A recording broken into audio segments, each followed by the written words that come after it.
Depuis le 11 mai, les écoles rouvrent progressivement dans notre pays. Ce retour à l'école des élèves s'organise selon un protocole sanitaire exigeant, lourd et complexe. Or, pour mettre en place ces mesures absolument nécessaires, les communes ne sont pas égales en termes de moyens. Je pense en premier lieu à l'approvisionnement en matériel de protection ou de nettoyage qui représente un coût important sur le plan financier comme logistique. Mais c'est également le cas pour la capacité à investir de nouveaux locaux, car la surface des écoles est souvent insuffisante pour respecter les règles de distanciation. Le problème se pose également pour les personnels municipaux. Dans les petites communes, il est particulièrement difficile de mobiliser les effectifs qui seraient nécessaires, ainsi que de financer les heures supplémentaires pour assurer l'entretien régulier des écoles. Les communes font au mieux avec les ressources dont elles disposent, mais les mesures sanitaires entraînent de lourdes dépenses qui vont durement peser sur les finances des municipalités, d'autant que la situation, et je ne le souhaite pas, risque de perdurer à la rentrée de septembre. Alors que les nouvelles équipes municipales élues au premier tour vont entrer en fonction, les élus, je le rappelle, des petites communes ont besoin d'être soutenus. Ma question est donc la suivante. Comment comptez-vous aider concrètement les petites communes et les communes en situation financière difficile pour appliquer le protocole sanitaire élaboré par l'Éducation nationale en concertation, je le rappelle. Je vous remercie, Monsieur le ministre. Merci, Monsieur le ministre. Merci, monsieur le sénateur. C'est évidemment une question importante, elle aussi. Vous avez rappelé que le protocole sanitaire était strict et vous avez dit aussi à quel point c'était nécessaire qu'il le soit.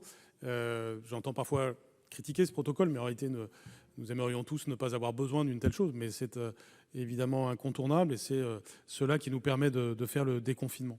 Les jours qui passent nous ont permis de voir qu'une grande majorité des communes ont su travailler avec cela et dépasser les contraintes. C'est plus de 90% des communes qui l'ont fait.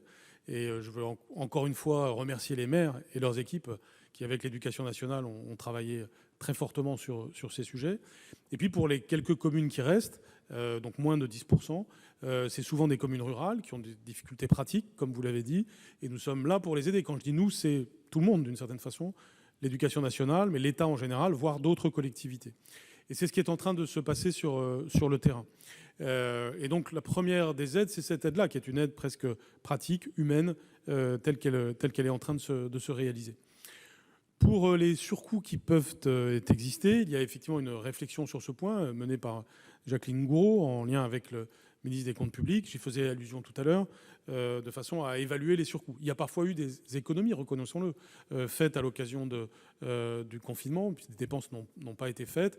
Et il faut regarder comment tout ceci s'équilibre et comment, dans une vision, je dirais, de bon sens et de bienveillance, l'État peut être en support des collectivités dans ces moments-là. Donc, bien sûr, nous serons la main dans la main sur l'ensemble de ces enjeux. Le protocole peut en effet générer des coûts.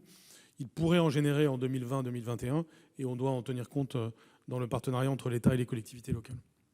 Merci. Monsieur Chandessat, vous souhaitez répondre? Non. Très bien. Alors la parole est maintenant à Monsieur Xavier Iacovelli. Oui, Madame la Présidente, Monsieur le Ministre, mes chers collègues. La réouverture des écoles et la rentrée scolaire sont des enjeux cruciaux du déconfinement sur le plan de la continuité éducative de nos enfants.